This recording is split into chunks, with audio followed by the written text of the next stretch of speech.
지금부터는 대선 소식 차례로 전하겠습니다. 먼저 민주당인데요. 조금 전 이재명 후보가 새 선거 슬로건을 발표했습니다. 새롭게 다시 시작하겠다는 뜻으로 읽히는데요. 이재명 후보는 오늘 이낙연 전 대표와 함께하는 첫 공개 일정도 했습니다. 윤석열 후보와는 토론 문제로 날을 세웠는데 유정아 상황실장이 관련 내용을 정리해봤습니다. 이재명은 합니다. 이렇게 했어요. 그런데 최근에 이게 아까 말씀드린 부작용이 좀 생겨가지고 이 추진력이 이게 약간 위험하다 이런 생각을 갖게 하는 것 같아서 지금 연구 중인데 이따 혹시 우리 학생 여러분들 좋은 대안이 있으면 얘기 좀 해주세요. 네, 이재명은 합니다. 슬로건을 진짜로 바꿨습니다. 보시면요. 앞으로 제대로 나를 위해 이재명입니다. 이재명은 합니다에 담겼던 유능하고 일 잘하는 정치인 이미지를 더 강화했다라는 게 선대위의 설명인데요. 문재인 대통령 후보 시절 슬로건 사람이 먼저다 그리고 나라를 나라답게를 만든 정철 메시지 총괄이 만들었다고 합니다. 2030 중도 여성층을 겨냥한 슬로건이라고 하는데요. 1월부터 본격적으로 쓴다고 합니다. 앞으로는 미래를 선도하겠다는 뜻입니다. 뒤로 자꾸 가려는 후보가 있는데 거기에 신경 쓰지 않고 대한민국이 가야 할 길을 뚜벅뚜벅 가겠다라는 약속이라고 생각합니다. 그리고 또 하나의 길은 제대로입니다. 이거는 이재명답게 제대로 일하겠다. 네, 그러니까 이 신발끈 고쳐 묶고 새로 시작하겠다라는 다짐이 담긴 듯한데요. 대선 40일쯤 전인 설 연휴쯤이 되면 대선 판세가 굳어질 거라는 게 전문가들의 분석입니다. 지금부터 하면 한 달쯤 남았는데요. 민주당 입장에서는 최근의 지지율 훈풍을 이어가겠다는 의지가 강합니다. 오늘자 한길 리서치 여론조사를 한번 보면요. 이재명 후보가 42.4%, 윤석열 후보가 34.9%로 이 후보가 오차 범위 밖에서 앞섰습니다. 2주 전과 비교를 해보면 이렇게 골든 크로스가 이뤄진 건데요. 물 들어올 때 노 젓겠다는 게 민주당의 생각인 듯합니다.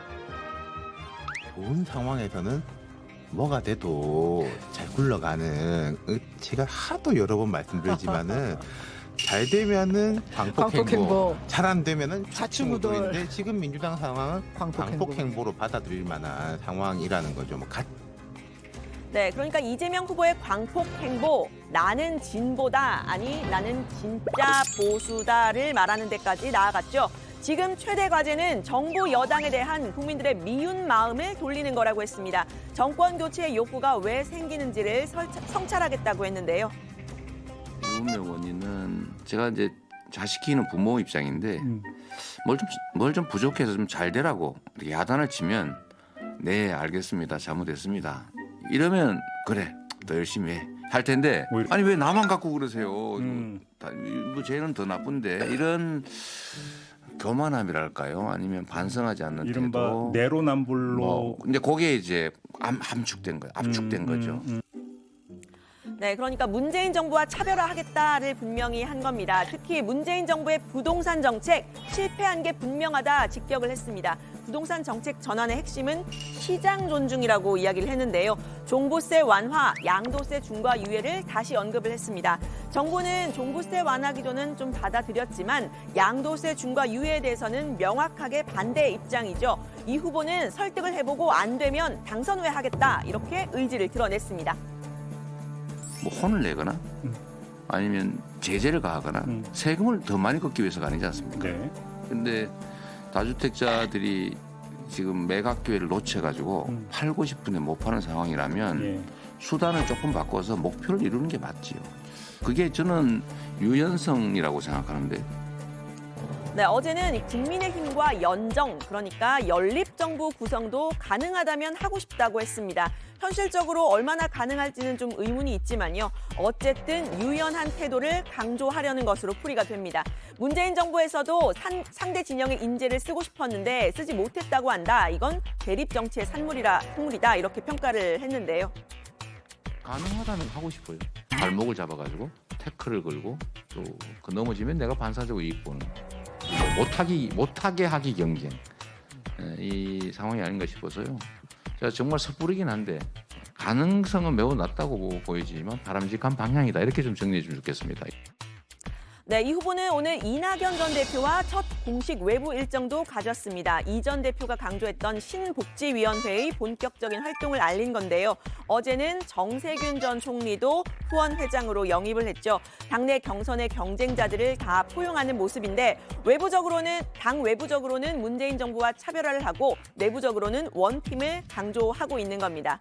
이 원팀을 강조하는 움직임, 당내 갈등을 겪고 있는 국민의힘과의 차별화라는 포석도 깔린 듯한데요. 윤석열 후보를 향해서는 강하게 공격했습니다. 이재명, 윤석열 후보 토론을 할지 말지를 놓고 다투고 있죠. 이 후보는 오늘 윤 후보의 이 발언을 문제 삼았습니다. 이런 중범죄 그 확정적 거의 다른 변명의 여지가 없는 이런 후보와 국민들 앞에서 정해진 정도의 토론이 아니고 이거를 마치 미래 비전을 얘기하는 것으로서 물타기 하려는 이런 정치 공세적 토론 제의는 그걸 받아들인다는 것은 야당 후보로서 취하기 어려운 태도이기 때문에 말씀을 드리는 것입니다. 네, 이 후보는 윤 후보가 좀 당황한 것 같다. 대선 후보로서의 품격이 있는데 이렇게까지 말할 필요가 있느냐라는 생각이 든다면서 윤 후보가 특수부 검사 출신으로서의 특성이 나온 것 같다고 지적했습니다.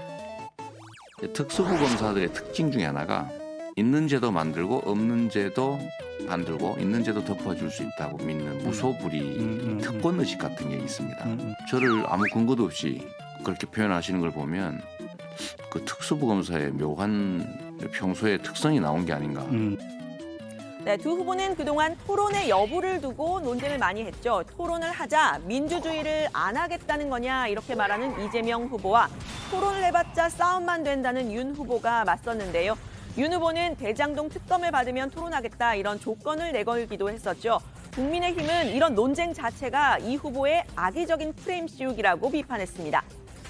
2월 중순경에 가야 이제 공익선거는 시작되거든요. 이재명 후보는 빨리 TV 토론하자고 이게 정치적인 공격을 하면서 프레임을 씌우는데 그렇게 한 적이 없고요. 그건 상식과 관례에 맞지 않습니다. 네, 국민의힘의 말처럼 본격적인 선거운동이 시작이 되면 법정 토론 당연히 하게 되겠죠. 하지만 법정 토론 외에는 토론을 하지 않겠다. 정책 토론이 왜 필요하냐 이렇게 공격의 빌미를 제공한 건 윤석열 후보입니다. 게다가 윤 후보는 국민의힘 당내 경선 때부터 토론에 대해서 소극적인 태도를 보이면서 다른 후보들의 비판을 받았었죠. 토론을 지금 하자 말자 하는데 나는 저런 어처구니 없는 경우는 26년 정치에도 처음 봤어요. 토론에 나오는 걸 겁을 내고 토론을 회피하고 토론을 안 하려고 하면서 무슨 대선 후보를 하겠다고 하는 것인지 내 참 이해하기가 어렵다. 그렇게 겁이 나면 지금 드랍해야죠. 네, 이재명 후보는 오늘 토론 문제 외에도요. 윤 후보의 부인 김건희 씨 의혹에 대해서도 입을 열었습니다. 김 씨가 공식적인 사과 기자회견을 한 직후에는 좀 조심스런 태도를 보였었는데요. 평가는 우리 국민들께 맡겨드리는 게 도리인 것 같습니다. 네, 오늘은 국민들 보시기엔 불편한 사과라고 비판을 했습니다. 그러면서 윤 후보가 당선이 되면 영부인 호칭을 없애고 청와대 제2부속실을 없애겠다 공약한 걸 문제 삼았는데요. 윤 후보를 향해서 사고 유형이 좀 이해가 안 된다 이런 말도 했습니다. 부인에게 문제가 있고 그 부인의 문제를 해결해야지 제도를 없애버린다. 예를 들면 퍼스트 레이디라고 하는 게 그냥 폼으로 있는 존재가 아니지 않습니까? 뭐 힐러리 클린턴 같은 경우는 독자적으로 부인으로서 국제 활동을 했잖아요. 국가를 위해서. 근데 그런 기회를 다 봉쇄하겠다고 하는 게 대체 누구를 위해서? 라는 생각이 들었습니다. 네, 윤 후보에게 부인 김건희 씨 의혹이 불거졌다면 이 후보는 아들 관련 의혹이 불거진 상태죠. 아들도 공개 사과를 해야 하는 거 아니냐 이런 야권의 주장에는 둘은 다르다 이렇게 선을 그었는데요. 대통령의 부인은 공적 존재이고요. 권한과 지원이 주어지지 않습니까? 대통령 아들은 성년인데 남이죠, 사실. 글쎄, 뭐 둘을 부인은 나와서 뭐 사과했는데 아들은 직접 나와서 해야 되는 거 아니냐는 이제 국민들께서 판단하실 것 같고요. 네, 국민들의 판단, 정회원 여러분들은 어떻게 판단을 하시나요? 두 후보의 본격적인 공방이 시작된 듯한데 관련 소식 앞으로도 다정회에서 확인해 주세요. 오늘 발제는 이렇게 정리합니다. 앞으로 제대로 새 슬로건 발표한 이재명, 윤석열엔 사고 유형 이해 안 돼.